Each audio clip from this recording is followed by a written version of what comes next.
Hi everyone, it's Jeff from Transient Specialists. Thanks for joining us today.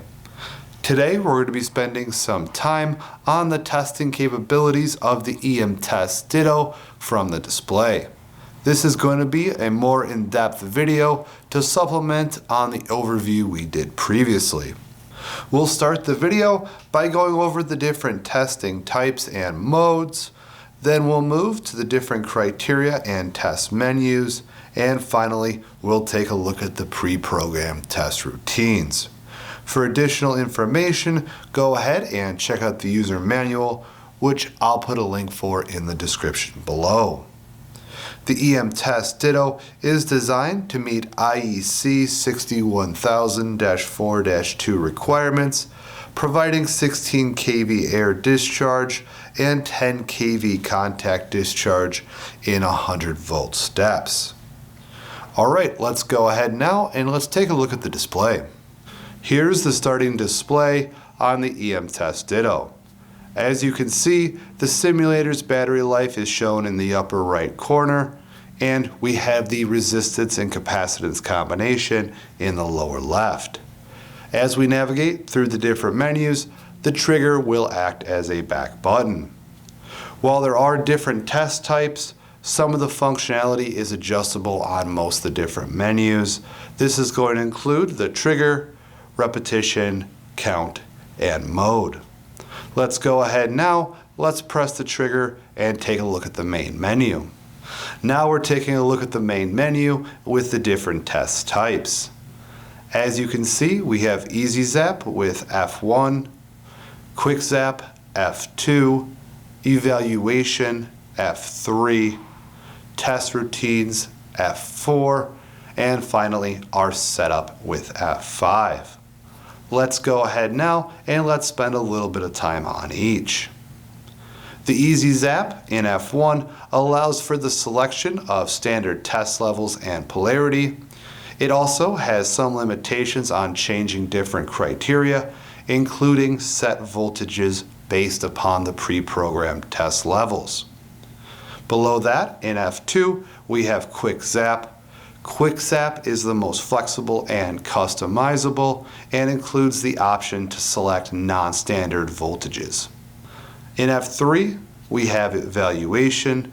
During this method, discharges are released at a higher repetition rate, which can be used to search for most sensitive test points on the equipment under test.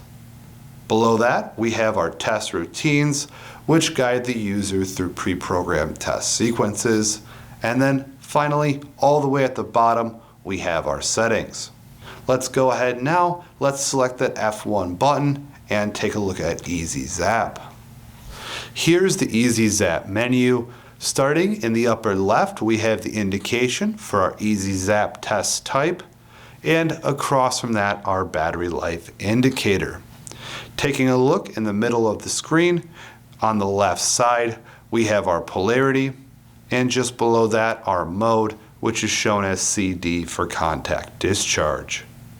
As we work our way right, we have our 6,000 volts, and below that, the level. All the way on the right, we have the trigger, repetition, and count criteria. Now let's go ahead and let's spend some time modifying different criteria.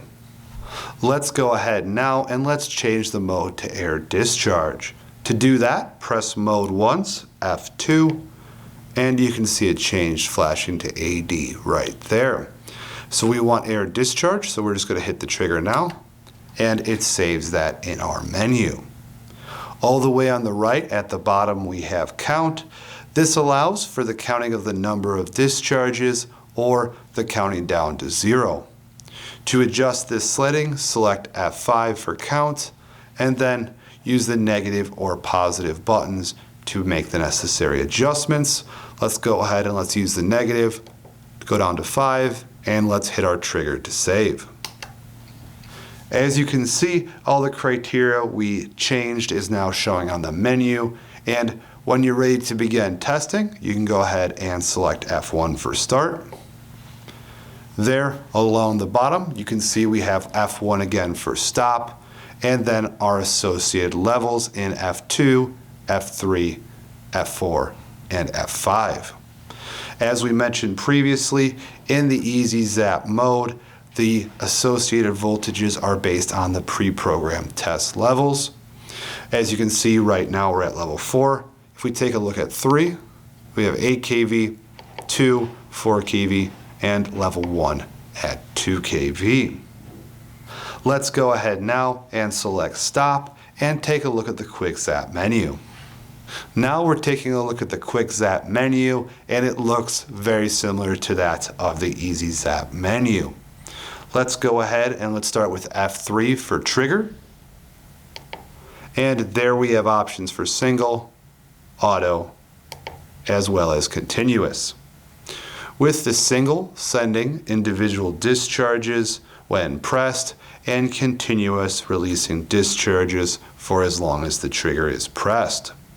Let's go ahead and let's keep single selected, and let's hit the trigger to save our input. Next to that, we have the repetition, which can be adjusted using the plus or minus buttons and then pressing the trigger to save it. Let's go ahead and let's adjust it from 3 to 5 seconds. So we're going to go to our repetition, and then we're going to increase by 2. There we are to 5, and we're going to hit the trigger again. Now, when we're ready to go ahead and start testing, we can hit the F1.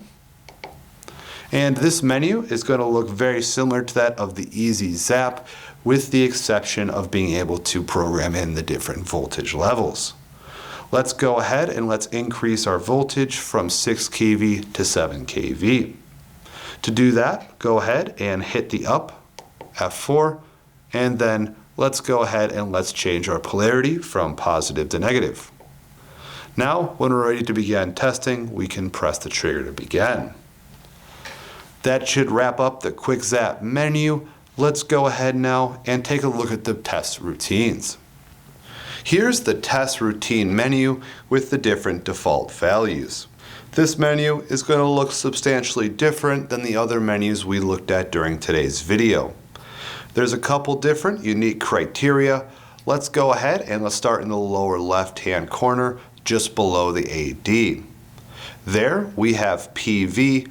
The PV is a sequence of criteria on how the different testing parameters will be set for the test with the different test points incorporated.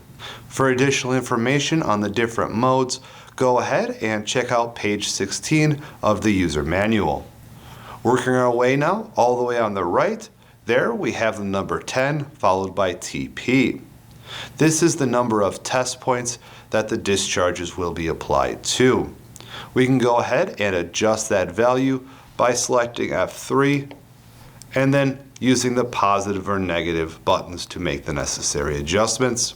And just as with other menus, if we go ahead and hit the trigger, it saves the new criteria. We can also adjust the trigger, repetition, and count criteria by clicking F5. Alright, that should complete the video today on the EM Test Ditto. During the video, we went through the different test types, then we moved to the test criteria and menus, and finally, we took a look at the different test routines. We hope this video has been useful, and please keep us in mind if you ever need to rent or buy the EM Test Ditto.